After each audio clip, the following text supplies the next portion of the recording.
Трейдинг бұл финансалық рынокта қаржылық инструменттерді, мысалы, акциялар, валюталар, индекстер, сатып алу және сату процесі. Оны әдетте трейдерлер деп атаған. Трейдерлер финансалық инструменттерді бағалау, зерттеу және алыс-сат жасау арқылы ақша табуға тырысады. Олар анализдеу бағдарламаларын, ақпараттық системаларды пайдаланып, техникалық бағаламалар мен көмекші индикаторларды қолданады.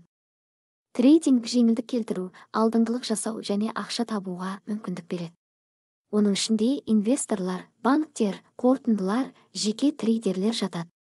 Трейдинг азаматтарға адил жағдайларда қарапайым ақша табуға мүмкіндік береді, бірақ ол бағалау, анализдеу, деректер талдау және жаңалықтарды көп уақыттамай талдау жатады. Трейдингке қатысу адамның білімін арту, тәжірибесін жетілдіру және ұстанатты ақпараттар алу маңызды. Трейдинг қаржылық рыноктағы инвестицияларды жүзеге асыру жолы болып табылады.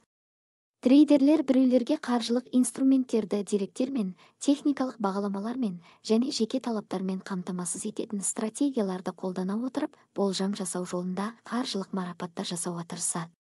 Олар анық бағалы өлшемдер мен индикаторлар арқылы көмек көрсетеді, жаңалықтарды және сауда белгілерін оқиеттеуге мүмкіндік береді.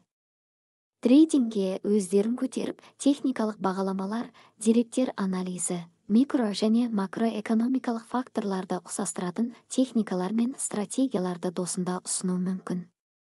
Трейдинг аймағында білім беру, тәжірибе жасау және жұмыс істеу терезесі мен дәмін таңбау маңызды. Егер сіз трейдинг мен финанстық рыноктар бойынша қызықтауы бар болса, оларды тану және оқу үшін өзіңізге арналған онлайн ресурстарды, курстарды, кітаптарды пайдалануға болады.